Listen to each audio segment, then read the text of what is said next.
Olá, pessoal, sejam bem-vindos à nossa segunda aula do curso de Deep Learning. Meu nome é Dalcimar Casanova, sou professor da UTF-PR Paraná. Nessa aula a gente vai olhar um pouquinho para a história do Deep Learning, o que nos ajuda a entender o contexto todo pelo qual essa área de pesquisa evoluiu tanto nos últimos anos, né?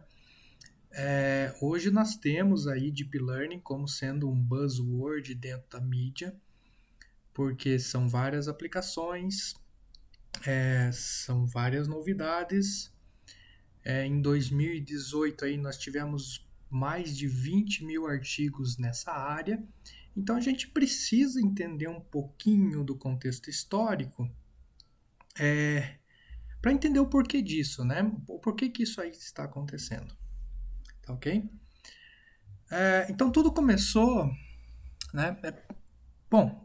Eu gosto bastante dessa figurinha. Eu acho que ela resume bastante a, a evolução, né? Então nós tivemos aqui de 1940, onde McLeod e Pitts propuseram o primeiro neurônio eletrônico, né? O cérebro eletrônico eles chamaram na época. Só que esse cérebro eletrônico ele tinha pesos ajustáveis, mas esses pesos não eram aprendidos de forma automática. Você tinha que setá-los na mão, né? Implementados. De 43 a 57, então aí 14 anos depois, nós tivemos é, a implementação, né, a invenção do perceptron, Rosenblatt e Wildhoff. Então, em 1957, você tinha esses pesos agora aprendíveis através de um algoritmo, certo? Já em 1960, também o Adaline, que nada mais é do que uma evolução do perceptron, né? Também com presos aprendíveis.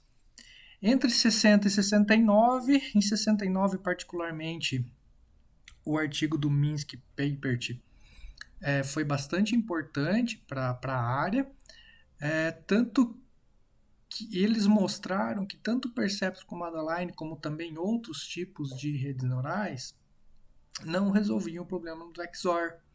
E por isso a gente teve um inverno aqui, né? Esse artigo foi bastante impactante. Os pesquisadores meio que não trabalharam mais nessa área porque não viram mais possibilidade de avanço. Então nós tivemos um Dark Age aqui, né? Um inverno daí, certo? Até que em 1986, então 17 anos depois, nós tivemos a invenção do backpropagation. E aí sim o backpropagation resolve aquele problema mostrado pelo Minsky Papert que as redes neurais não eram capazes de separar problemas não linearmente separáveis. Tá?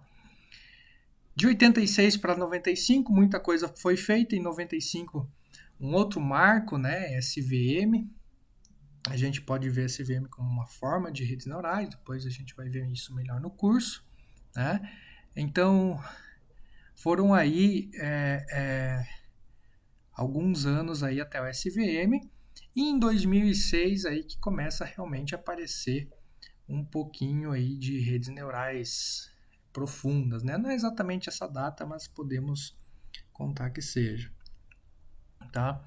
Então, existiram nesse tempo aqui bastante, então existiu uma época de inverno aqui, né, que muita pouca pesquisa foi feita, e também aqui depois do SVM, tanto o SVM como os modelos baseados em árvores, eles tomaram bastante do espaço da comunidade de aprendizado de máquina. Então aqui houve pouca evolução, né? Evolução perceptível. E a partir de 2006, aí principalmente 2012, é que as coisas realmente explodiram e hoje a gente tem muitos e muitos artigos nessa área, tá? Então vamos explorar, na verdade, essa figura de um modo um pouco mais devagar, né? Então, como eu já falei para vocês, lá em 1943, o cérebro eletrônico pelo McLeod Pitts, tá? Onde você podia implementar como se fosse um perceptron, mas só que sem sua regra de aprendizado, né? É uma era uma formulação matemática de um neurônio biológico que podia resolver as funções AND, OR e NOT. Tá? Aqui, sempre acompanhado o link do artigo original, caso alguém tenha curiosidade de leitura. Já em 1957, aí sim, o Frank Rosenblatt, utilizando aí o modelo de McLeod-Pitts, desenvolve a técnica, né, o algoritmo de aprendizado para esse perceptron. Né? E aí você começa a chamar realmente aquele neurônio artificial de perceptron, porque o perceptron é a ideia da estrutura do neurônio mais a regra de aprendizado. Tá? Então, em 1957, inspirado, obviamente, pelo McLeod-Pitts e mais os trabalhos de Hebb, também bastante importante, né, para quem quiser dar uma olhada. Tá? Então, a rede neural tem mais ou menos essa estrutura aqui, onde a gente vai ter entradas, pesos, um somatório e uma função de ativação. Depois a gente vai falar com mais detalhamento sobre esse modelo de neurônio. Mas é mais ou menos esse modelo de neurônio que foi tomado como sendo o perceptron.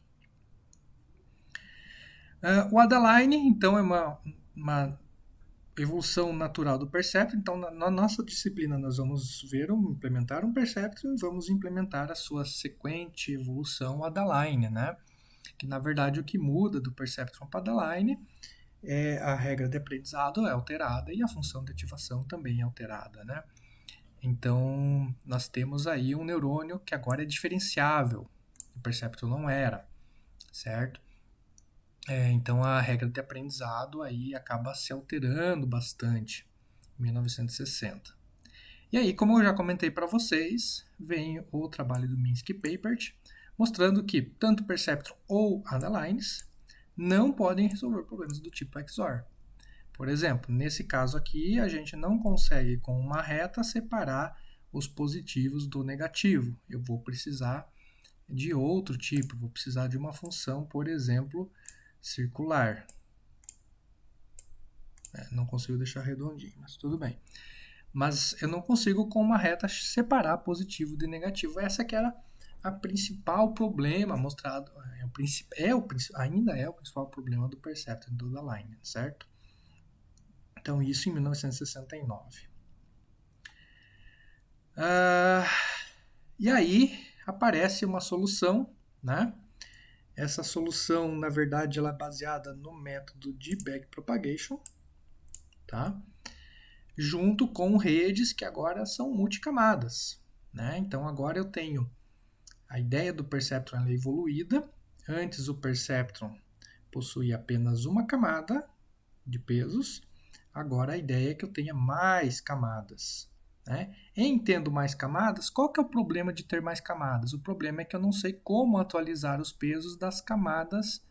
Eu sei atualizar os pesos das camadas imediatamente anteriores à saída, isso é fácil de fazer, é a mesma regra do Perceptron Adaline, mas eu não sei como atualizar, ou pelo menos os pesquisadores não sabiam como atualizar os pesos das camadas anteriores. Então a gente não conseguia fazer redes multilayer, né, com várias camadas de neurônios. Por quê? Porque nós não sabíamos atualizar esses pesos para que a rede aprendesse. Como que se atualiza esses pesos? Qual foi a solução para isso? Foi o backpropagation. Né? Então, backpropagation, na verdade, esse artigo até comenta, né, que ele foi independentemente formulado várias vezes durante a história, mas a aplicação deles em redes neurais especificamente, né, se deve aí ao trabalho do Rumelhart e do Hinton. Né? O Hinton, que recentemente foi um dos pesquisadores aí ganhadores do Prêmio Nobel da Computação, né, que é chamado Prêmio Alan Turing. Tá? Então, se vocês quiserem aí ver o trabalho do Hinton e do Rumelhart, é esse trabalho publicado na Nature. A Nature, para quem não sabe, é uma das revistas mais importantes aí científicas do mundo, né? Todas as maiores descobertas normalmente aparecem na Nature. E também, mais tarde, Hornick, Stinkombi e White provaram que as redes Multilayer Perceptron são, na verdade, aproximadores universais de funções. Ou seja, nós conseguimos mapear qualquer função com uma rede neural. Isso nos dá uma ampla gama de possibilidades, nos dá uma ampla gama, nos dá uma maleabilidade sobre essa rede, né? Se a gente pode aproximar qualquer função, então, teoricamente, qualquer problema poderia ser resolvido usando redes neurais. Tá ok? Isso já em 1989, né? Um pouquinho mais tarde, tá? Então, como eu comentei, Romelhart, Wirth e Hinton formularam aí o backpropagation de forma independente, né? E o backpropagation, por si só, ele é toda a base para o Deep Learning moderno. Né? Todo o Deep Learning moderno ainda é feito com base no backpropagation e, claro, suas naturais evoluções que aconteceram para frente, né? Aqui, inclusive, tem uma pequena historinha, né? Do Geoffrey Hinton comentando uma passagem, né?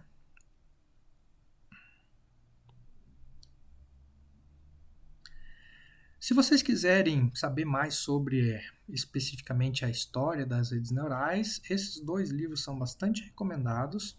Né? Eles não têm aquele perfil teórico, aquele perfil prático, e sim eles têm um perfil mais realmente de história, né? Realmente é muita pesquisa. Nós estamos adentrando em uma área onde as pesquisas vêm aí desde 1943. Então nós temos que considerar aí 50 anos de pesquisa. A cada ano muitas novidades sendo lançadas. É bastante difícil cobrir uma boa parte. Né? Então,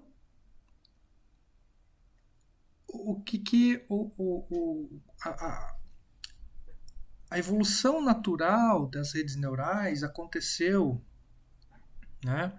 Ou pelo menos o primeiro exemplo de um modelo deep learning, não um modelo de rede neural, aconteceu aqui já em 1989, tá? Com Ian LeCun, também um dos ganhadores junto com Geoffrey Hinton do Prêmio Nobel dos últimos anos, tá? É conhecida como sendo a primeira aplicação de uma rede neural convolucional. Todavia, é interessante como a ciência funciona, né? Nessa época não se deu muito valor, ou pelo menos a maioria da comunidade científica não deu muito valor para essa aplicação, esse artigo, né? Mas ele funcionava.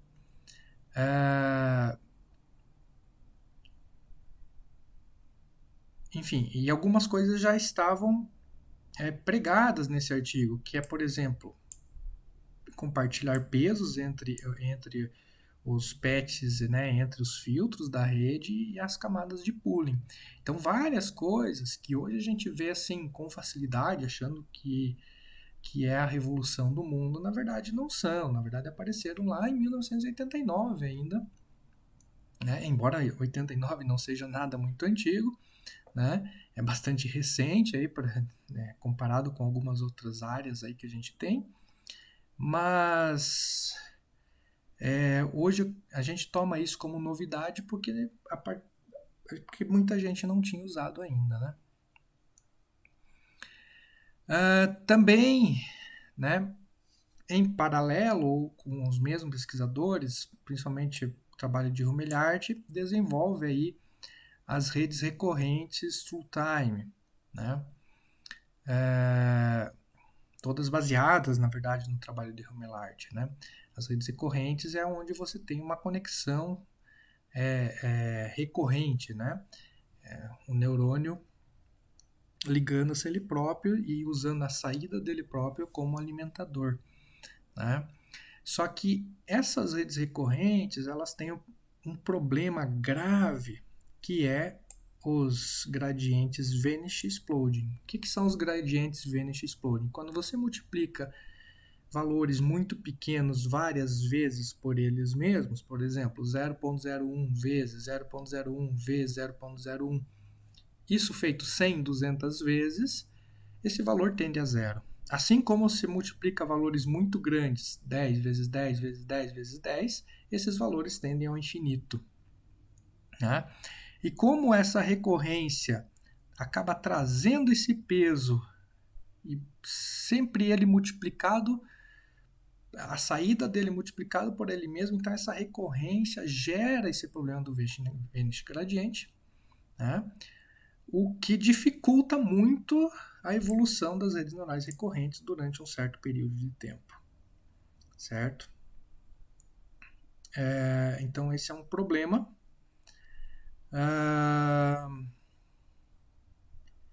mostrado aqui nesse artigo. Tá? A solução para o Vanity Gradient é dada como LSTM lá em 1997. Hoje, LSTM é Long Short Memory. Hoje, a LSTM é uma das bases aí da parte moderna de Deep Learning, né? Mas ela realmente foi inventada, né? Sua primeira aparição foi em 1997. Tá? A partir de 1990 até os anos 2000, nós tivemos aí um segundo inverno das redes neurais, como a gente pode notar aqui, né? Então a gente teve o primeiro inverno depois do XOR problema, e a partir dos anos 2000, 1995, 2000, nós tivemos um segundo inverno, principalmente devido, ou provavelmente devido a que muitos dos pesquisadores focaram seus esforços aí a desenvolver os algoritmos baseados em SVM, baseados em florestas, random forest, em árvores de decisões. Também existia um problema que redes neurais grandes eram complicadas de serem treinadas, né? Até um certo momento, até 2004 aqui, né, onde o pessoal começou a implementar soluções em GPU para que a gente conseguisse treinar redes neurais maiores. Né? Então a Deep Learning sempre tem um pressuposto de que ela possui uma rede neural grande. Né? É um pressuposto que nem sempre é verdade, mas as primeiras redes de Deep Learning, as que começaram a fazer sucesso, são redes neurais muito grandes. Então sem GPU é complicado de se fazer o treinamento dessas redes. Né? E com redes neurais pequenas, então os resultados eram melhores com suporte vector machines e melhores com random forest. Então sempre os resultados dos outros métodos eram melhores, na maioria das vezes que se ia comparar. Então as redes neurais foram aos poucos sendo deixadas de lado.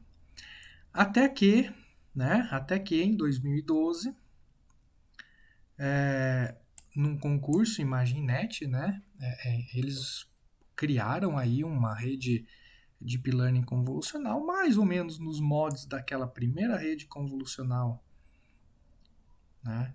Mostrada, perdi o slide, mostrada aqui pelo Ian LeCun, né? Já em 1989, mas nessa época aqui, então eles ganharam esse concurso do ImagineNet com essa rede neural, e a partir daí as coisas começaram a ganhar um pouco mais de atenção, né?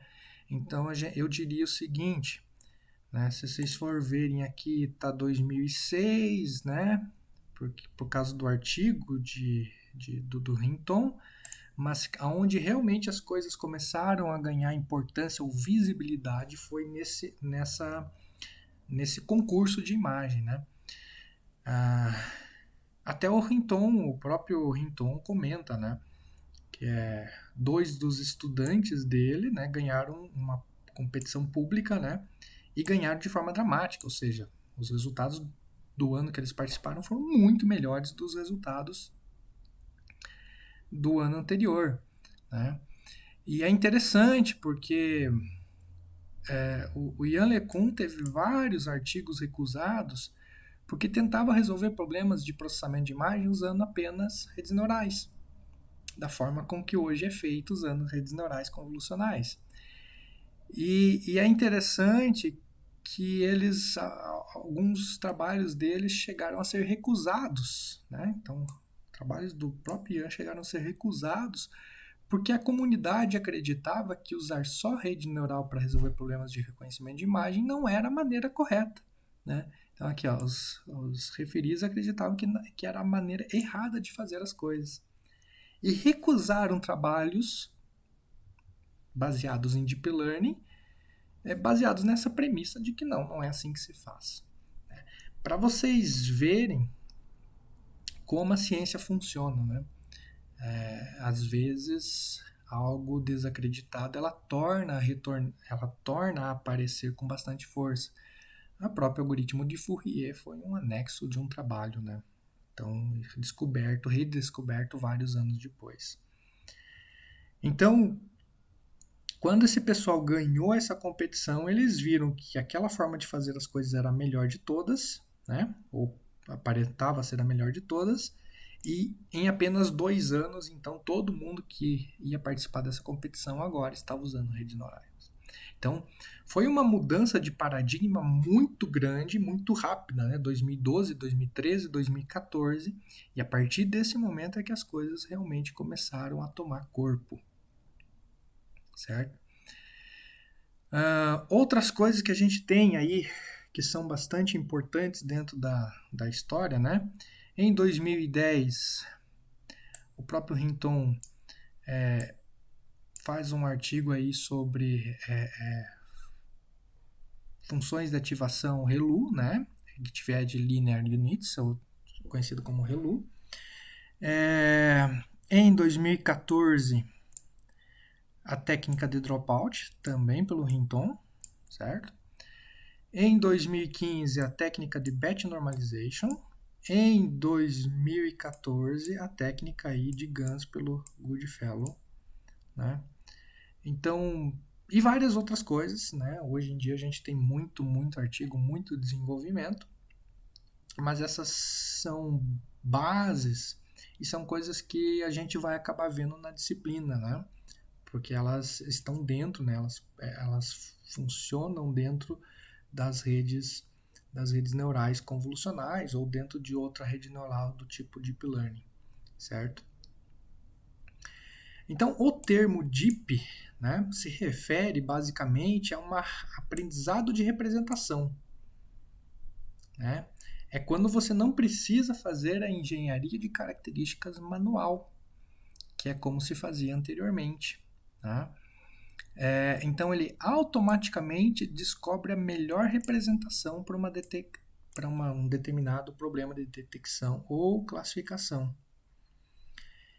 E isso é feito usando vários níveis, né? Então, principalmente em processamento de imagem e também em outras áreas, mas antes se a gente queria reconhecer uma certa imagem, a gente pegava a imagem, fazia um Fourier, do Fourier tirava lá suas frequências, fazia a energia das frequências, selecionava algumas energias da frequência e depois jogava isso no aprendizado, no método de aprendizado. Agora não. Agora entra-se com a imagem diretamente, sem precisar fazer nenhum tipo de pré-processamento, né? Então, esse artigo aqui eu altamente recomendo a leitura, certo? É um artigo publicado na Nature e é o artigo pelo qual os três acabaram ganhando, né? É um artigo pelo qual, um dos artigos, obviamente, pelo qual os três acabaram ganhando o prêmio Nobel aí de 2018, se eu não me engano. Alan Turing War.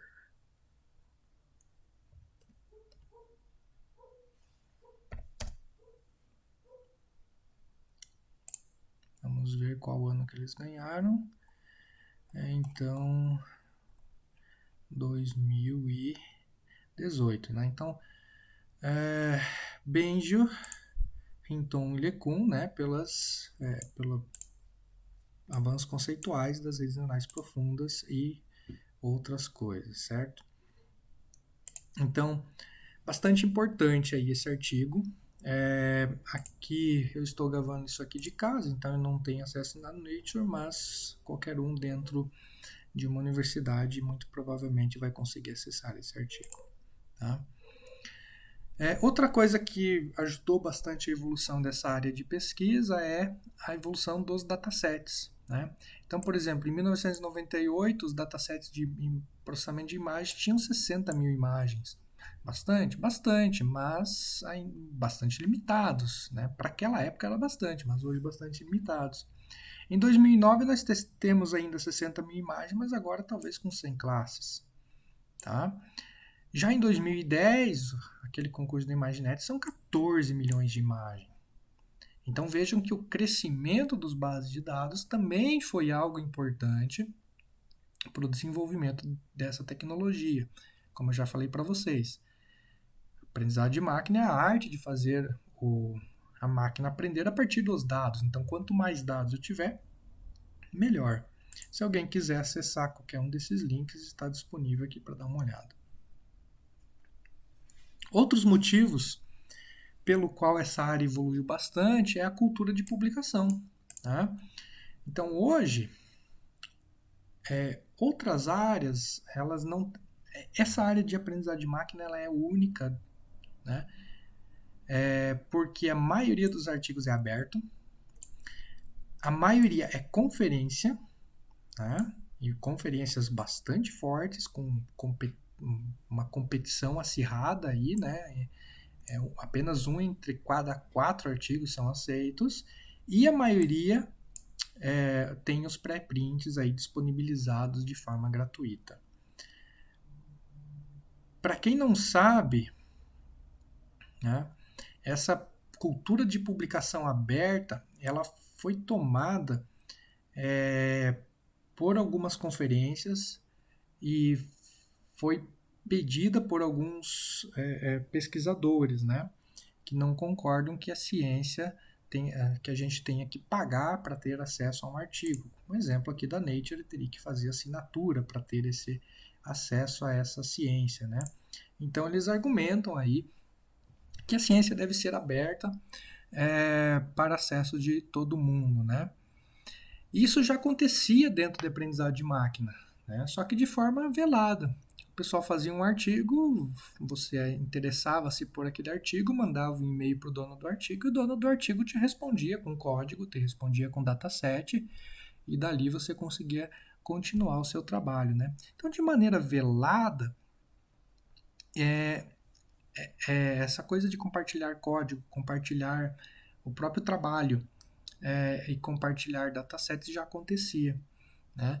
Mas aí começou-se a se ter uma visão mais open source mesmo. Né? E argumenta-se isso, que é particularmente importante para estudantes em países pobres. Né?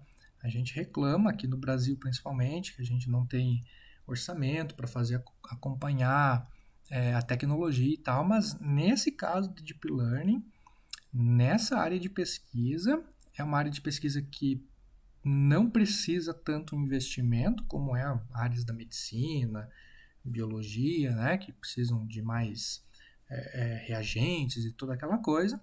Então aqui a gente pode acompanhar a ciência sim.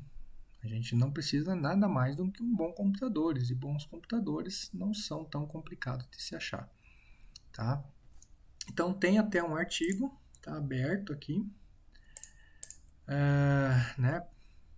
Porque milhares de pesquisadores em aí boicotaram um jornal de ciência. Né? É a história de que a Nature, a própria Nature, né, a melhor revista do mundo, lançou uma subdivisão da Nature chamado Nature Machine Learning, né? Nature Machine Intelligence. E o pessoal não gostou muito, porque a Nature é paga. Né? A Nature é paga, então, olha, a gente não concorda muito que vocês com essa ideia de vocês aí, porque nós queremos o nosso trabalho de aprendizado de máquina, nós queremos que essa área de aprendizado de máquina de Deep Learning seja acessível a todos, sem precisar pagar. Tá? Então tem um artigo bem interessante, uma história interessante, recomendo que todos façam a leitura.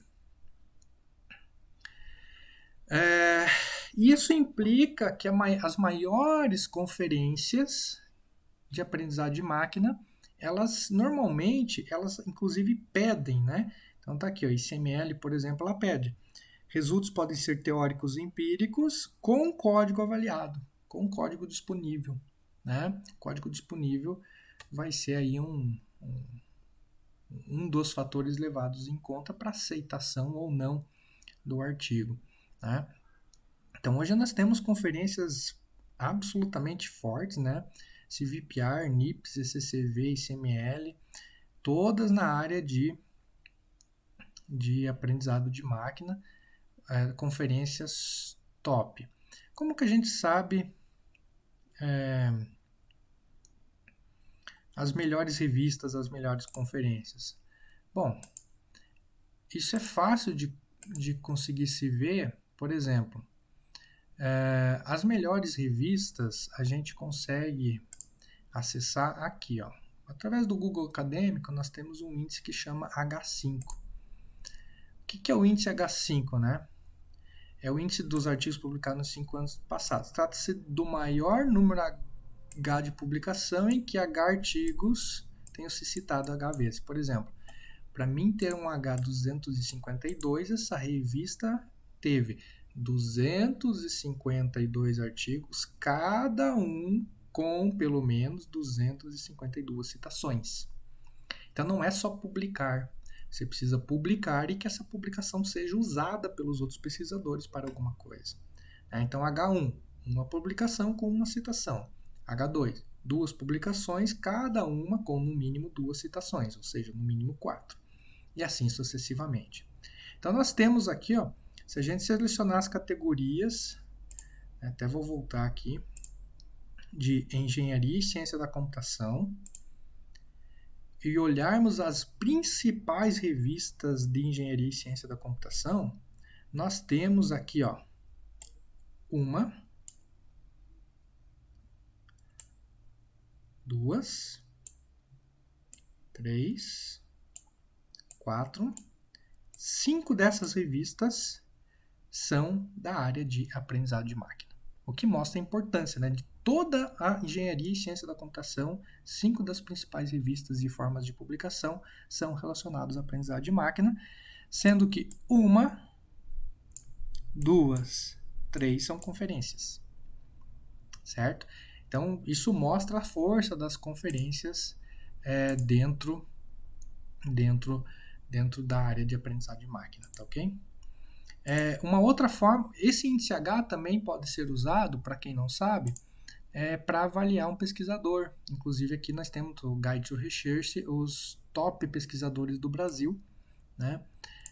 Por exemplo, aqui nós temos o professor Luciano da Fontoura Costa, do qual eu tive o prazer de trabalhar junto. Ele tem um H aqui de 56, ou seja, ele tem no mínimo 56 artigos, cada artigo citado no mínimo 56 vezes. O que é muito difícil, implica que se você tiver aí 30 anos de carreira, você tem que publicar 2 artigos por ano e cada artigo publicado tem que ser muito bem citado. Então é bastante difícil você conseguir um índice desse, né? Então eu dou de antemão os parabéns para todos esses pesquisadores aqui que estão aqui ranqueados, né? Obviamente são os pesquisadores mais sêniores também, né? O passar dos anos ajuda aqui, principalmente no número de publicações. Então, o índice H pode ser usado para avaliar revistas, para avaliar conferências e também para avaliar pesquisadores, ok? Então, temos várias revistas, mas como eu falei para vocês, uma das formas, um dos motivos de que essa área também foi bastante impulsionada foi de que a maioria dos artigos de Machine Learning e Deep Learning estão disponíveis como pré-prints. O que são pré-prints? Você manda para a revista e você já disponibiliza aquele artigo de forma aberta no archive, né? Que é uma revista, que é um repositório onde você pode colocar artigos e trabalhos que ainda não foram oficialmente publicados, não foram revisados, né? Embora dê para fazer a revisão aqui pelo próprio archive. Né? Então a gente tem dentro do archive várias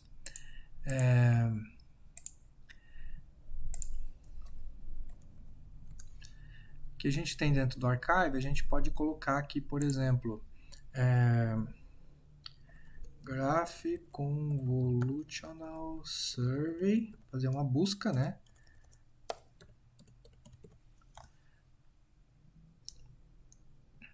E você vai ter a resposta aí de vários artigos com essa temática, né? Então, o Archive serve mais ou menos para isso, tá? É possível você colocar suas pesquisas no Archive e deixar que outros pesquisadores façam essa revisão, né?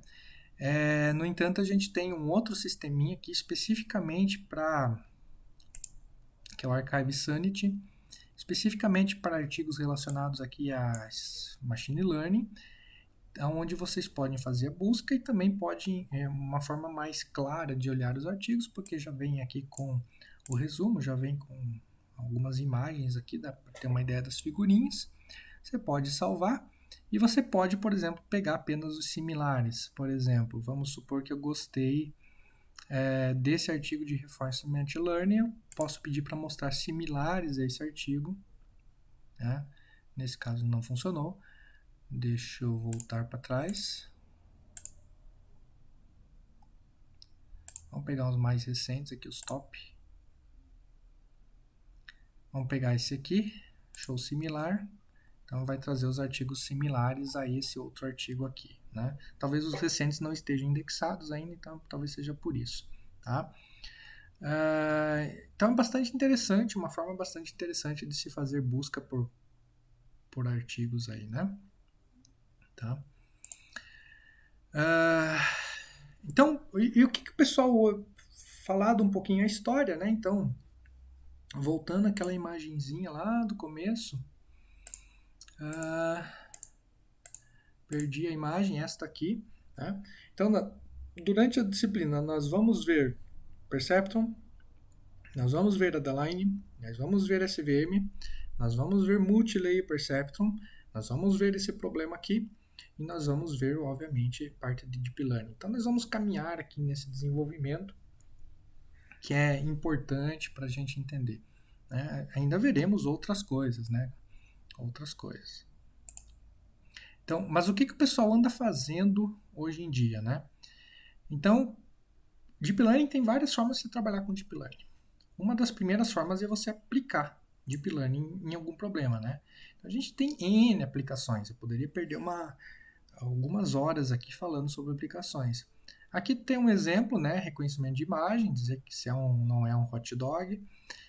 Também reconhecimento de imagem, dizer se é ou não é câncer, né? A partir de uma foto. Reconhecimento de caracteres, né? Então, fazendo OCR, são algumas aplicações. Outra forma de trabalhar dentro de Deep Learning é desenvolvendo novos métodos, novos